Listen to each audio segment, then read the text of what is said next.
بسم اللہ الرحمن الرحیم قل لا اسألکم علیہ اجرا الا المودۃ فی القربى۔ مومن کرام، ہماری گفتگو خطبہ فدق پر آ کر ختم ہوئی تھی اور خلیفہ نے جو جواب دیا تھا وہ بعض روایتوں کے مطابق یہی تھا کہ لا نورثو، پیغمبر نے فرمایا کہ ہم میراث میں کچھ نہیں چھوڑ کر جاتے، ما ترکناہ صدقہ، جو کچھ ہم چھوڑ کر جاتے ہیں وہ صدقہ ہوتا ہے۔ لیکن بعض دیگر روایات کے اندر اور بھی جملے ملتے ہیں اور کچھ علماء اہل سنت اس روایت کے ذریعے اعتراض بھی کرتے ہیں۔ وہ کہتے ہیں کہ آپ کی کتابوں کے اندر خود یہ حدیث رسول موجود ہے کہ نبی نے فرمایا ہے کہ جو کچھ ہم چھوڑ کر جاتے ہیں وہ نہ مال و دولت ہوتا ہے، نہ جاہ و شہرت ہوتا ہے، نہ حکومت اور اقتدار ہوتا ہے، بلکہ ہم جو چھوڑ کر جاتے ہیں وہ علم اور کتاب اور نبوت ہوتی ہے۔ اس لیے خود آپ کے اپنی کتابوں کے اندر آپ کے علماء نے اس بات کا اعتراف کیا ہے اور اس حدیث کو ذکر کیا ہے کہ نبی اکرم مال چھوڑ کر نہیں جاتے۔ اس کا مطلب یہ ہوا کہ فدق اگر میراث رسول کے اندر تھا تو پھر وہ حضرت زہرا سلام اللہ علیہ کو نہیں ملنا چاہیے، چونکہ پیغمبر نے خود یہ فرمایا ہے کہ ہم مال چھوڑ کر نہیں جاتے ہیں۔ اور اس کے لیے ایک حدیث میں آپ کی خدمت میں کوٹ کروں، اور یہ بعض روایتوں کے مطابق خود خلیفہ نے اس وقت جواب کے طور پر بھی یہ بات پیش کی تھی۔ کہتے ہیں کہ میں نے رسول اکرم سے سنا تھا کہ نحن معاشر الانبیاء لا نورث، ہم گروہ انبیاء وہ ہیں کہ جو وارث نہیں بناتے، ذهبا ولا فضة، نہ سونے کا کسی کو وارث بناتے ہیں نہ چاندی کا، ولا دارا ولا عقارا، اور نہ ہی کسی گھر کا ہم کسی کو وارث بناتے ہیں اور نہ ہی کسی باغ کا، وانما نورث الکتاب والحکمت والعلم والنبوت، اور صرف ہم وارث بناتے ہیں تو کتاب، حکمت، علم اور نبوت کا۔ تو اس کا مطلب یہ ہوا کہ نبی اکرم یہ خود اس حدیث کے اندر بیان فرما رہے ہیں کہ ہم ان چیزوں کو چھوڑ کر جاتے ہیں، اور یہ حدیث اگر جھوٹی حدیث ہے تو پھر آپ کی کتابوں کے اندر اس طرح کی حدیثیں کیوں موجود ہیں؟ پہلی بات یہ ہے کہ بہت سارے مختلف مواقع پر مختلف طریقے سے انسان گفتگو کرتا ہے۔ رسول اکرم نے اگر یہ حدیث بیان فرمائی بھی تھی تو دیکھنا پڑتا ہے کہ کس موقع محل کی مناسب بیان فرمائی تھی۔ ظاہر سی بات ہے کہ اگر یہ لوگ سوال کریں گے کہ کیا آپ میراث میں مال و دولت چھوڑ کر جائیں گے، تو رسول اکرم ظاہر سی باتیں فرمائیں گے کہ میں جو ہدایت لے کر آیا ہوں میں وہ ہدایت چھوڑ کر جاؤں گا، میں جو دین لے کر آیا ہوں وہ دین چھوڑ کر جاؤں گا، میں علم چھوڑ کر جاؤں گا، میں کتاب چھوڑ کر جاؤں گا، کہ مال و دولت سے کیا لینا دینا۔ تو ظاہر سی بات ہے کہ ہمیں دیکھنا پڑتا ہے کہ کس ماحول اور کس موقع کے اوپر پیغمبر نے کون سا جملہ ارشاد فرمایا۔ مثال کے طور پر اگر پیغمبر کا اس جملے کو ہم لے لیتے ہیں، جبکہ جو جملہ خود قرآن کریم میں بھی موجود ہے کہ پیغمبر نے فرمایا کہ انما انا بشر مثلکم، میں صرف اور صرف تمہاری طرح کا بشر ہوں۔ اگر انسان صرف اس جملے کو اٹھا لے تو اس کا مطلب یہ ہوا کہ پھر پیغمبر سے نعوذ باللہ جیسے ایک عام انسان سے، ایک عام بشر سے غلطیاں ہو سکتی ہے تو پیغمبر سے بھی نعوذ باللہ ہو سکتی ہے۔ لیکن ہمیں پوری بات کو سمجھنا ہوگا اور موقع محل کو دیکھنا ہوگا کہ پیغمبر نے جملہ کس وقت ارشاد فرمایا۔ اسی طریقے سے اس حدیث کا بھی معاملہ ہے۔ ظاہر سی بات ہے کہ اگر ہم پیغمبر سے ہٹ کر کسی عالم کی بات کریں کہ فلاں عالم، فلاں آیت اللہ، فلاں مجتہد کا انتقال ہو گیا، اس نے اپنے میراث میں کیا چھوڑا، تو جب کسی مرجع کی، کسی مجتہد کی، کسی عالم کی بات کی جائے گی تو اس کی میراث سے مراد یہ ہوگا کہ اس نے کتنی کتابیں لکھی ہیں، اس نے کتنی چیزیں اپنے فالوورز کے حوالے کی ہیں، کتنا اس نے علم کا ذخیرہ چھوڑ کر وہ اس دنیا سے رخصت ہوا ہے، کتنے اس نے درس دیے تھے، درس خارج دیے تھے، کتنے شاگردوں کو اس نے چھوڑا ہے۔ ظاہر سی بات ہے کہ اس حوالے سے بات کی جائے گی۔ لیکن اگر ہم میراث کو اس معنی میں لیں کہ بہرحال وہ عالم بھی کچھ نہ کچھ کمایا کرتا ہوگا، اس کے پاس کچھ نہ کچھ مال موجود ہوگا، بہرحال کسی گھر میں رہتا ہوگا، کوئی سواری اس کے پاس موجود ہوگی، تو وہ کسے ملے گا؟ تو کبھی بھی کوئی عقل رکھنے والا شخص وہ یہ نہیں کہے گا کہ وہ بھی لوگوں میں تقسیم کر دیا جائے گا اور وہ بھی سارے شاگردوں میں بانٹ دیا جائے گا، بلکہ ہر عقل مند انسان یہی کہے گا کہ وہ جو ان کی ذاتی چیزیں تھیں وہ ان کی جو خونی رشتہ دار ہے اور ان کے جو قریبی عزیز ہیں انہی کو دیا جائے گا، جو ان کے وارث زندہ ہیں ان تک وہ مال ملے گا۔ اسی طریقے سے یہ حدیث بھی ہے۔ پیغمبر اکرم ظاہر سی بات ہے کہ اس دنیا میں ہدایت دینے کے لیے آئے تھے، قرآن لے کر آئے تھے، لوگوں تک صحیح دین پہنچانا چاہتے تھے۔ تو جو پیغمبر چھوڑ کر گئے ہیں وہ ان کا اپنا حقیقی دین اور ان کا علم اور ان کی حکمت بھری باتیں ہیں۔ لیکن اگر ان کی ذاتی زندگی کو دیکھا جائے تو ظاہر سی بات ہے کہ پیغمبر کسی گھر میں رہتے تھے، پیغمبر کے پاس ممکن ہے کوئی سواریاں ہوں، ممکن ہے کچھ لباس ہو، تو وہ کسے ملے گا؟ تو وہ امت میں تو تقسیم نہیں کیا جائے گا، وہ عوام کو تو نہیں دے دیا جائے گا، وہ اولاد ہی میں تقسیم کیا جائے گا۔ اسی لیے جب قرآن کریم نے وراثت کے مسئلے کو بیان کیا ہے اور حتیٰ انبیاء کی وراثت کے مسئلے کو بیان کیا ہے تو بالکل صراحت کے ساتھ بیان فرمایا وَوَرِثَ سُلَيْمَانُ دَاوُودَ، سلیمان علیہ السلام وارث بنے ہیں داؤد علیہ السلام کے مال کے۔ تو اس کے اندر کوئی دو رائے نہیں ہے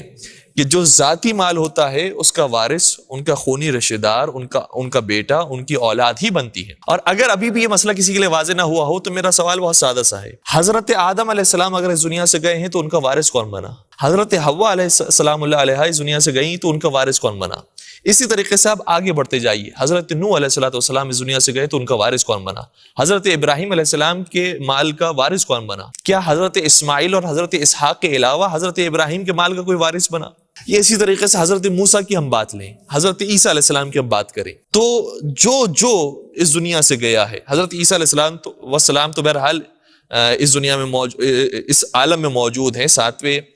بعض روایتوں کے مطابق چوتھے آسمان پر حضرت عیسیٰ علیہ السلام زندہ ہے، لیکن ہم ان افراد کی بات کر رہے ہیں کہ جو انبیاء تھے اور اس دنیا سے رخصت ہوئے اور قرآن نے ان کا ذکر بھی کیا ہے، تو ان کا وارث کون بنا؟ کیا امت وارث بنی؟ کیا ان کی قوم وارث بنی؟ اور پھر ایک اور عجیب بات یہ ہے کہ خود نبی اکرم وارث بنے ہیں اپنے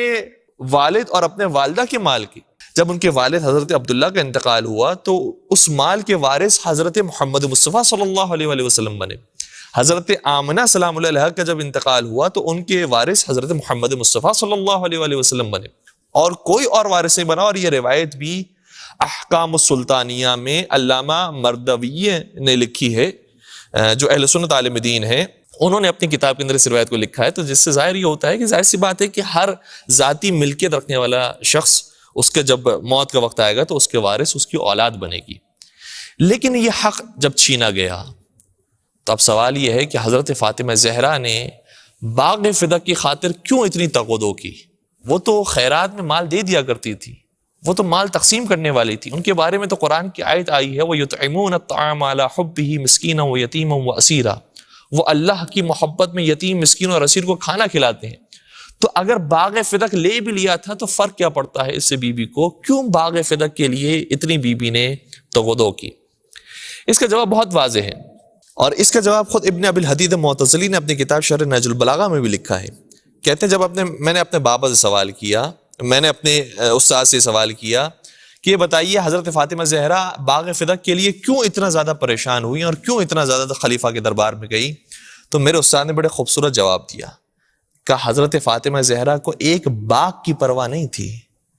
بلکہ اس باغ کے ذریعے اگر خلیفہ مان جاتا ہے کہ یہ حق فاطمہ زہرا کا ہے تو دوسرے مرحلے پر پھر خلافت کی بات آتی کہ خلافت جس کے اوپر تم نے قبضہ کیا ہے وہ پھر کس کا حق ہے؟ وہ بھی تو تمہارا حق نہیں ہے، وہ بھی تو حضرت علی مرتضیٰ کا حق ہے۔ اس لیے یہ باغ فدق پہلی سیڑھی تھی اس دوسری سیڑھی تک پہنچنے کے لیے۔ اگر اس پر ہی خلیفہ نہیں تیار ہوتا ہے کہ یہ باغ ہم تمہیں نہیں دیں گے، تو اس کا مطلب یہ ہے کہ خلافت تو پھر وہ دے ہی نہیں سکتا۔ جب ایک واضح سی تحریر کو اس نے نہیں تسلیم کیا،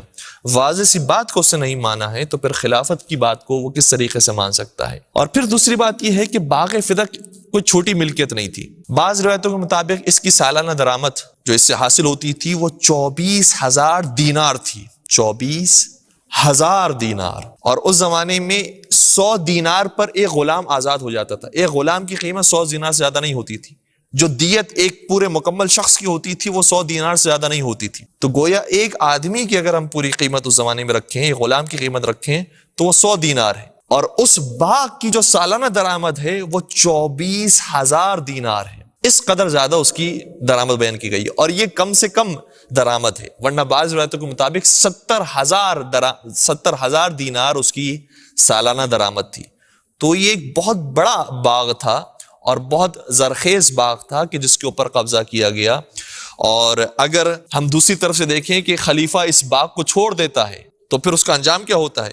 وہ جو اتنا زیادہ اس کے پاس مال آ رہا تھا، اور جس کی وجہ سے ہم نے پہلے بھی آپ کی خدمت میں عرض کیا کہ جو خواتین لشکر اسامہ میں ظاہر سی باتیں نہیں گئی تھی اور مدینہ میں رہ گئی تھی، ان تک وہ مال پہنچا رہا تھا، تو وہ مال ان تک کیسے پہنچاتا اور انہیں کیسے خوش کرتا کہ جس کے بعد وہ خواتین اپنے مردوں کے کانوں میں یہ بات ڈالتی ہیں کہ یہ خلیفہ بھی بہت اچھا خلیفہ ہے، یہ تو ہمیں پیسے دیتا ہے، یہ تو ہمیں مال دیتا ہے۔ تو اب اس بات کو سمجھنے کے لیے ہم ایک روایت آپ کی بیان کریں کہ یہ فدق کا مال کوئی چھوٹا مال نہیں تھا، اور اس کی وجہ سے حکومت اس زمانے میں خلیفہ کی چل رہی تھی۔ یہ ثابت ہوتا ہے اس روایت سے جو خود کتب اہل سنت کے اندر موجود ہے۔ ایک حوالہ ہم آپ کی بیان کر رہے ہیں، سیرہ حلبی میں جلد نمبر 3 صفحہ نمبر 488 کے اوپر یہ روایت موجود ہے کہ جب خلیفہ نے بی بی کا خطبہ سننے کے بعد یہ طے کیا کہ میں یہ باغ بی بی کے حوالے کرنا چاہتا ہوں، اور لکھ کر تیار کر دیا نامہ کہ یہ باغ میرا حق نہیں ہے، یہ حضرت فاطمہ زہرا سلام اللہ کا حق ہے۔ تو پھر کیا ہوا؟ انہ رضی اللہ تعالی عنہ، یہ بھی آپ عجیب بات ہے سماعت فرمائیے گا کہ کس کس کو رضی اللہ کہا جا رہا ہے۔ جو پہلے خلیفہ ہیں، کتب لہا بفدق، انہوں نے فدق لکھ کے دے دیا حضرت زہرا سلام اللہ کو۔ ودخل علیہ عمر رضی اللہ تعالی عنہ، اور پھر ان کے پاس خلیفہ ثانی آئے، فقال ما ھذا، خلیفہ اول سے سوال کیا کہ یہ کیا ہے تمہارے ہاتھ میں؟ فقال، تو خلیفہ نے جواب دیا، کتاب کتبتہ لفاطمہ، میں نے ایک تحریر لکھی ہے فاطمہ زہرا سلام اللہ کے لیے، بمیراثھا من ابیھا، کہ جو ان کی اپنی میراث تھی جو انہیں اپنے بابا سے ملی تھی۔ فقال، اب اس جملے پر توجہ فرمائیے گا، تو پھر خلیفہ ثانی نے کہا، مماذا تنفق علی المسلمین، اگر تم نے یہ باغ فاطمہ کے حوالے کر دیا تو ہم مسلمانوں کو کہاں سے کھلائیں گے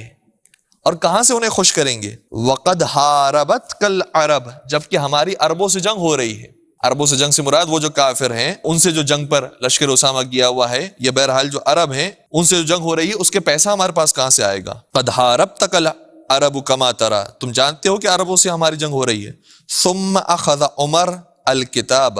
فشقہ، پھر خلیفہ ثانی نے اس تحریر کو اپنے ہاتھوں میں لیا اور اسے پھاڑ کر ٹکڑے ٹکڑے کر دیا۔ یہ روایت ہماری کتاب میں نہیں، خود کتب اہل سنت کے موجود ہے، اور میں تمام برادران اہل سنت سے اور تمام مسلمانوں سے درخواست کروں گا کہ وہ اپنی کتابوں کا مطالعہ کریں، کسی کے اوپر اندھا بھروسہ نہ کریں جب تک کہ کتاب کے اندر کوئی روایت کو نہ پائیں، اور مختلف ذرائعوں سے بات کو تحقیق کرنے کے بعد کسی نتیجے پر پہنچیں۔ اور پروردگار سے ہم دعا کرتے ہیں کہ پروردگار ہمیں بھی صحیح تحقیق کے ساتھ اپنی بات کہنے کی توفیق عطا فرما، اور تحقیق شدہ بات کے اوپر عمل کرنے کی توفیق عطا فرما، اور حضرت فاطمہ زہرا کی محبت کے ساتھ جینا اور مرنا نصیب فرما۔